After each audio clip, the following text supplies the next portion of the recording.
మోకాళ్ల నొప్పులకు ఎటువంటి సర్జరీ లేకుండా ఎపియాన్ పెయిన్ క్లినిక్ అందిస్తున్న అత్యాధునిక చికిత్స.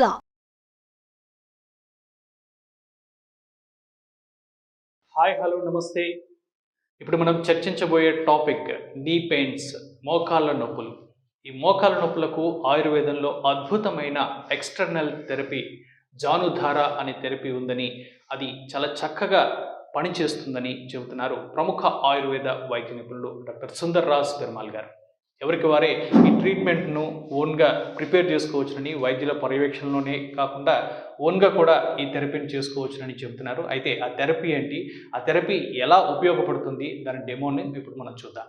సార్ నమస్తే. సార్ నమస్తే అండి. సార్, మోకాళ్ళ నొప్పులు వస్తే చాలామంది చాలా ఇబ్బంది పడతారు. ఎలా అంటే కాస్త దూరం కూడా నడవలేరు, కూర్చున్న చోట అమాంతంగా లేవలేరు, స్టెప్స్ ఎక్కలేరు.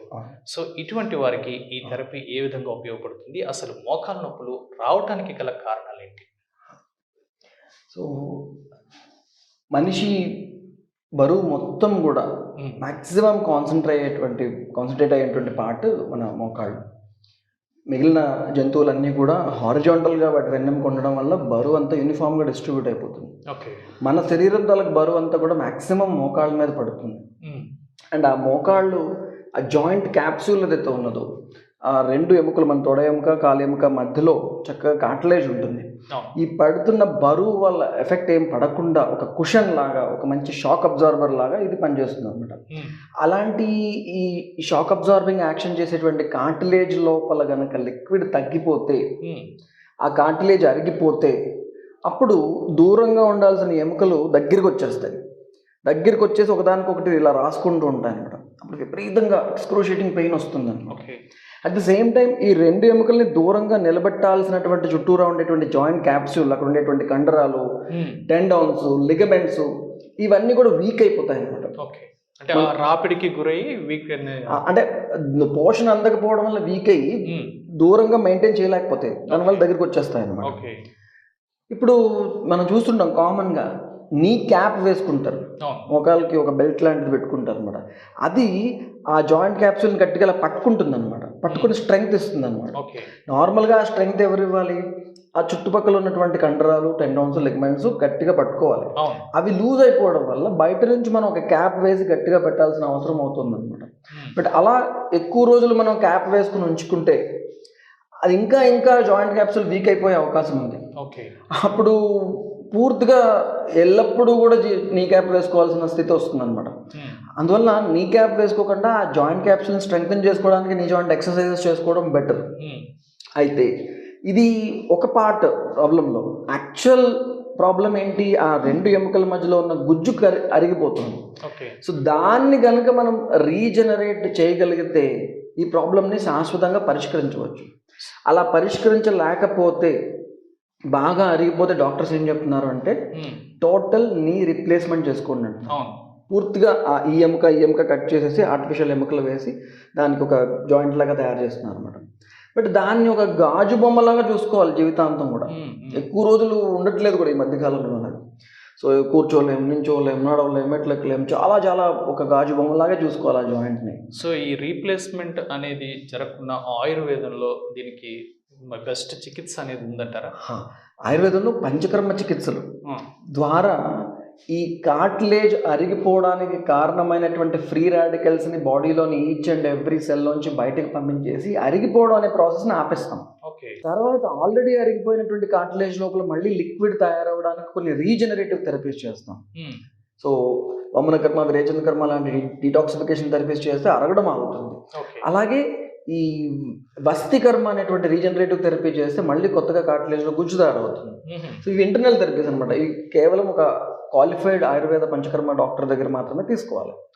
అయితే ఇది లోపల నుంచి ప్రాబ్లమ్ని రీజనరేట్ చేసుకుంటూ వచ్చి సాల్వ్ చేసుకుంటూ వచ్చేటువంటి థెరపీ అయితే బయట నుంచి పెయిన్ తగ్గించడానికి. చాలామంది పెయిన్ తట్టుకోలేక విపరీతంగా పెయిన్ కిల్లర్స్ వాడేస్తూ ఉంటారు. దానివల్ల పెద్ద వయసులో ఉన్న వాళ్ళకైతే లివర్ కానీ కిడ్నీ కానీ పాడయ్యే అవకాశం ఉన్నది. సో పెయిన్ కిల్లర్ అవసరం లేకుండా మనం చక్కగా పెయిన్ తగ్గించుకోవడానికి ఆయుర్వేదంలో చాలా చికిత్సలు చెప్పబడ్డాయి. ఇంతకు ముందు కూడా మనం చాలా వీడియోస్ చేసాం. అయితే మేము మోస్ట్ కామన్గా మా హాస్పిటల్లో నొప్పి తగ్గించడానికి వాడేటువంటి చికిత్స ఒకటి ఉన్నది, జానుధార అని. అది మేమే చేయాలని ఏం రూల్ లేదు, జస్ట్ ఆ పద్ధతి తెలుసుకుని చాలా మంది పేషెంట్లకు నేర్పిస్తుంటాం. ఓకే. మీకు బాగా నొప్పిగా ఉంటే ఇది ఒక వారం రోజులు చేసుకోండి ఇంటికి వెళ్ళి అని చెప్పి. సో అది ఇవాళ ఎలా చేద్దామో చూద్దాం. ఓకే. సో మన ఇంట్లో మనము సులువుగా చేసుకోగలిగినటువంటి సింపుల్ థెరపీ జానుధార. దీనికి ప్రస్తుతం మనం తీసుకున్న ఆయిల్ ప్రభంజన విమర్దన తైలం, ఓకే, లేదంటే సహచరాది తైలం కూడా తీసుకోవచ్చు, లేకుంటే కొట్టం చుక్క తైలం కూడా తీసుకోవచ్చు. ఈ ఆయిల్స్ ఏవి లేని పక్షంలో నువ్వుల నూనె తీసుకుని అందులో కొంచెం కర్పూరం కలిపి దాన్ని కూడా యూజ్ చేయొచ్చు అనమాట. పెయిన్ కిల్లింగ్ యాక్షన్ అయితే ఉంటుంది ఖచ్చితంగా. సో ఇప్పుడు మనం ఈ నూనెని వేడి చేసి తెచ్చుకున్నాం కదా, వేడిగా ఉన్నది. సో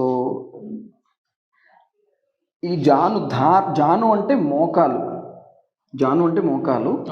ఈ మోకాలు కిందన మనము ఆయిల్ని కలెక్ట్ చేయడానికి ఇలా పళ్ళెం పెట్టుకుంటాం. ఓకే, ఈ జాను పైన పోసేటువంటి ధారగా ఈ ఆయిల్ని మనం వేస్తామన్నమాట. ఇట్లా వేడి సరిపోతుందా? ఓకేనా? ఓకే. సో ఇది చాలా మన వేడి ద్వారా వెళ్ళాలన్నమాట. ఎక్కువ వేడి వేయకుండా చూసుకోవడం చాలా ఇంపార్టెంట్. సో ఇట్లా మనం చక్కగా ఈ మోకాలంతా కూడా ధారగా ఆయిల్ వేయచ్చు. మన కుటుంబ సభ్యులు ఎవరిదన్నా సహాయం తీసుకోవాలి, మనకు మనం చేసుకోలేము ఇది. సో ఇట్లా ఈ మోకాల పైన ఈ మెడికేటెడ్ ఆయిల్ కావచ్చు, లేదంటే నువ్వుల నూనె కావచ్చు, ఇట్లా కంటిన్యూస్గా ధారగా ఇట్లా వేసుకోవాలన్నమాట. అండ్ కొంచెం మనకు అవకాశం ఉంటే చేయగలిగితే ఒకవైపు ఈ ధార పడుతుండగా ఇంకో చేత్తో ఇట్లా మసాజ్ కూడా చేసుకోవచ్చు. ఇట్లా అలా ఎవరికైనా ట్రైన్ చేసి మనం చేయించుకోవచ్చు. ఇట్లా ఆయిల్ పోసుకుంటూ ఇట్లా మసాజ్ చేసుకుంటాం. అండ్ ఈ జానుధార ఒక్క మోకాల మీద కాకుండా కొంచెం కిందన కొంచెం పైన కూడా ఈ ఆయిల్ పడేలాగా చూసుకుంటాం. ఇలా ఎన్ని నిమిషాలు పాటు చేయాల్సి ఉంటుంది సార్? అట్లీస్ట్ ఒక 20 minutes చేస్తే చాలా ఎఫెక్టివ్గా ఉంటుంది. ఇప్పుడు ఈ ఆయిల్ని మనం వేడి చేసాం కదా, ఈ వేడి చేసిన ఆయిల్ ఇలా ధారగా పోసిన తర్వాత చల్లారిపోతుంది. మళ్ళీ వేడి చేసుకుని మళ్ళీ మనం వేయాలన్నమాట. అప్పుడు 20 minutes చేయాలి. 20 minutes మనకు అవకాశం ఉంటే 1/2 hour కూడా చేసుకోవచ్చు. ఇట్లా మళ్ళీ వేడి చేసి వేయడం ద్వారా తొందరగా పెయిన్ తగ్గించే అవకాశం ఉంది. ఆయుర్వేదంలో దేన్ని వాడినా కూడా వేడివేడిగా వాడడం, ముఖ్యంగా వాతం గలక గుణం శీత గుణం. సో దాన్ని కౌంటర్ చేయడానికి ఉష్ణ స్నిగ్ధ గుణాలు ఉన్నటువంటి తైలంతో మనం ఇక్కడ చక్కగా ఈ జానుధారణ చేస్తున్నాం అన్నమాట. తద్వారా మనం ఈ వేడిని ఈ వాతాన్ని తగ్గించే ప్రయత్నం చేస్తున్నాం. సరే, ఎవరైతే ఈ మోకాల నొప్పులతో ఇబ్బందులు పడుతుంటారో వారికంటూ సెపరేట్గా డైట్ ప్లాన్ అనేది మెయింటైన్ చేయాలంటారా? చేయాలి ఖచ్చితంగా. ఎందుకంటే ఇక్కడ కాట్లేజ్ అరిగిపోతుంది కదా, ఇంకా ఫర్దర్గా అరిగిపోయేలాంటి ఆహార పదార్థాలు అంటే నిలవ పచ్చళ్ళు, నిలవ ఉంచిన వస్తువులు, బాగా ఫ్రై చేసినవి, బాగా స్పైసీగా ఉండేవి, బాగా ఆయిలీగా ఉండేవి, అట్లాంటి ఎక్కువ పదార్థాలు, unhealthy food items, junk food, బయట దొరికేటువంటి జంక్ ఫుడ్, ఇలాంటివి ఎంత మాత్రం తీసుకోకూడదు. వాటి వల్ల ఇంకా ఫర్దర్గా అరిగిపోయే అవకాశం కూడా ఉంది.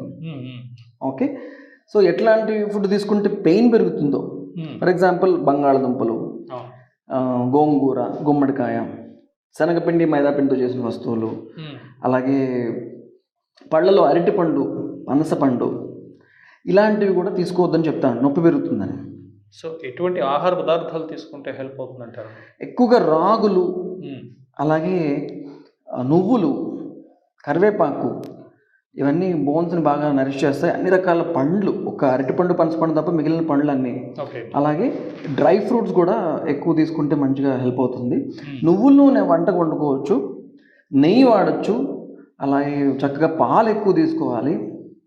అన్ని రకాల మిల్లెట్స్ అవి కూడా తీసుకోవచ్చు. కూరగాయలు, అన్ని రకాల కూరగాయలు తినాలి, ఒక బంగాళదుంప, గోంగూర తప్ప, అన్ని బంగాళదుంప, గోంగూర, గుమ్మడికాయ తప్ప. ఓకేనా? ఇప్పుడు ఈ ఆయిల్తో ప్లేట్ నిండిపోయింది అని మీరు చూస్తే చల్లారింది ఆయిల్. సో ఇప్పుడు మనం ఏం చేయాలంటే ఈ ప్లేట్ని తీస్తూ ఈ ప్లేట్ని అక్కడ పెట్టేయాలి. ఆయిల్ కారకుండా ఉంటుంది అనమాట. ఈ ఆయిల్ని మళ్ళీ మనం ఇలా గిన్నెలో తీసుకుని మళ్ళీ వేడి చేసుకుని తీసుకొస్తాం. ఓకే, ఇప్పుడు మళ్ళీ వేడి చేసుకుని తీసుకొచ్చాం కదా, వేడి చూసుకోవాలి మనం. మన వేలు నుంచి పడుతున్నప్పుడు వేడి సరిపోతుందో లేదో తెలుస్తుంది మనకి.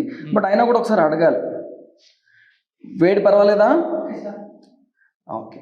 సో ఇట్లా మళ్ళీ మనం రీహీట్ చేసుకున్న తర్వాత దాన్ని మళ్ళీ ఇట్లా మొక్కలపై జానుధార అంటే ధారగా ఇట్లా ఆయిల్ని మనం వేస్తూ ఆ పెయిన్ తగ్గించే ప్రయత్నం చేస్తాం. ఓకే, ఇది అన్ని వయసుల వాళ్ళు, ఈ మోకాల్లో డీజనరేషన్ నుండి నొప్పి వల్ల బాధపడుతున్న వాళ్ళందరూ కూడా హ్యాపీగా చేసుకోవచ్చు. ఇది ఇంట్లో కూడా చేసుకోవచ్చు. చాలా మంది పేషెంట్లకు మేము నేర్పిస్తాం ఇది, ఇంట్లో చేసుకోమని చెప్పి. ఇలా చేసుకుని మనం నొప్పి నుంచి ఉపశమనం పొందవచ్చు. ఓకే. సో మోకాలు నొప్పులపై ఉన్న సందేహాలని నివృత్తి చేస్తూ చక్కని ఒక థెరపీని మాకు పరిచయం చేశారు సార్. Thank you. నమస్తే అండి.